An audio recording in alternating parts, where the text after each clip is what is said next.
Assalamualaikum warahmatullahi wabarakatuh. Berjumpa lagi di channel ini, Tiras Foto Production. Hari ini saya senang sekali, juga kaget, tapi bangga, tapi juga shock, karena tadi saya melihat YouTube-nya Sekretariat Presiden, yaitu sebuah rapat kabinet di tanggal 18 Juni 2020 yang baru dirilis di YouTube Sekretariat Presiden hari ini. Dan saya menonton full. Di situ Pak Jokowi boleh dikatakan dalam tanda kutip marah atau kesel di hadapan para menteri, karena Presiden menganggap bahwasanya masih banyak sekali para menteri di kabinetnya yang bekerja biasa-biasa saja, padahal di masa pandemi COVID-19 ini adalah masa-masa yang krisis yang luar biasa. Bahkan ada prediksi oleh dunia bahwasanya ekonomi dunia akan turun minus 5 sampai dengan 7%. Dan itu akan sangat berimbas kepada ekonomi kita, bangsa Indonesia. Dan tentu kalau ekonomi sampai minus, maka tidak dielakkan lagi akan terjadi kemiskinan yang semakin meninggi, PHK yang semakin meningkat, daya beli yang semakin berkurang, dan ekonomi kita akan berantakan. Jadi di situ Presiden ingin setiap menteri di kabinetnya untuk bekerja out of the box dengan langkah-langkah yang extraordinary, di luar kewajaran, bukan bekerja secara normal dan biasa-biasa saja. Ini untuk atau agar lebih maksimal hasilnya. Bahkan Presiden menantang, jika perlu perpu, dia akan keluarkan perpu. Jika perlu perpres, dia akan keluarkan perpres. Jadi memang Presiden Jokowi sudah tahu bahwasanya banyak sekali menteri yang kurang maksimal dalam bekerja. Cuman di situ nggak dijelaskan secara terang benderang kementerian mana yang kurang maksimal. Dan ini mungkin menyangkut etika komunikasi. Dan saya harap tidak sampai di sini Presiden langkah-langkah Presiden, tapi dipanggillah menteri-menteri yang kira-kira kurang kinerjanya, dikasih target,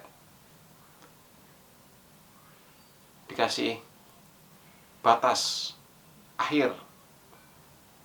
Kalau kamu nggak bisa capai dalam waktu sekian, kamu akan saya reshuffle. Harus begitu.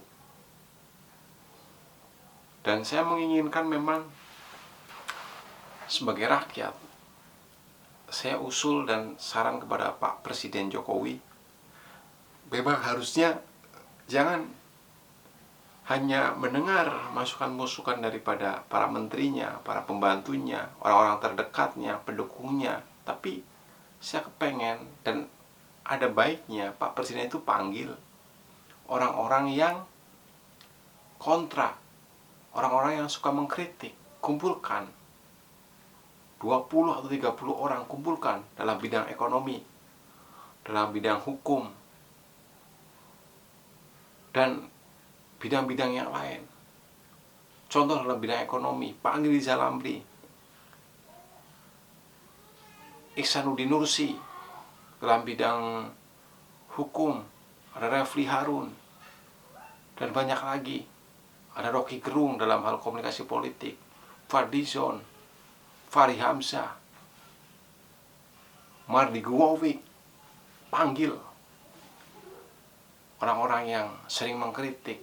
Kalau perlu, bikin sebuah lembaga pengkritik negara, gaji, tugasnya mengkritik. Dan Pak Jokowi harus sering ketemu dengan para pengkritik. Hei kamu para pengkritik, apa yang kamu kritik sekarang dalam hal ekonomi? Terus solusinya apa menurut kamu? Begitu. Karena bahaya jika Bapak Presiden hanya mendengarkan masukan-masukan dari para pembantunya. Inilah kadang-kadang kelemahan kita yang pernah disampaikan oleh seorang tokoh, yaitu budaya yes man, budaya ABS, asal Bapak senang. Nah, inilah budaya yang sudah menjadi rahasia umum. Makanya diperlukanlah suara-suara juga dari para pengkritik. Dan Pak Jokowi, Pak Presiden harus rangkul itu para pengkritik, panggil, bikin sebuah lembaga pengkritik, lembaga tukang kritik dalam hal ekonomi, hukum, dan komunikasi politik.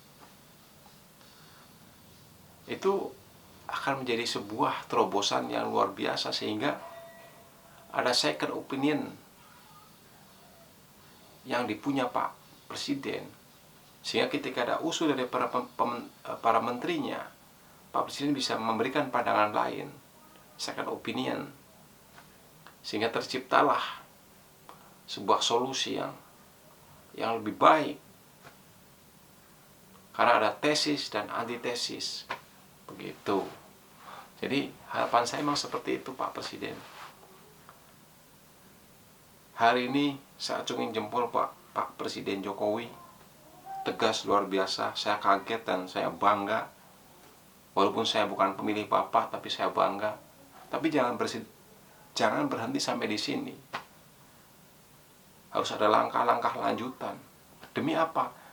Seperti yang Bapak sampaikan, itu demi 267 juta masyarakat Indonesia yang berharap kepada Bapak untuk menyelesaikan masalah-masalah yang terjadi di negara kita, terutama dalam hal ekonomi, hukum, dan keamanan. Bagaimana kita keluar dari krisis sehingga ekonomi kita bisa tumbuh, PHK massal bisa dikurangi, kemiskinan bisa di stop, dikurangi. Tuh. Mungkin itu masukan saya buat Pak Presiden. Sekali lagi saya acungin jempol buat Pak Presiden. Saya lihat videonya, video Bapak harus begitu Pak, harus tegas. Oke, terima kasih. Buat teman-teman, jangan lupa subscribe channel saya, karena dengan subscribe channel saya berarti teman-teman membantu anak-anak yatim piatu. Karena saya niatkan, saya ulang lagi, saya niatkan, jika ada penghasilan dari channel ini, sebagian akan saya donasikan buat teman-teman yatim piatu, adik-adik yatim piatu yang tidak beruntung. Mungkin itu saja. Terima kasih. Salam sejahtera buat kita semua. Assalamualaikum warahmatullahi wabarakatuh.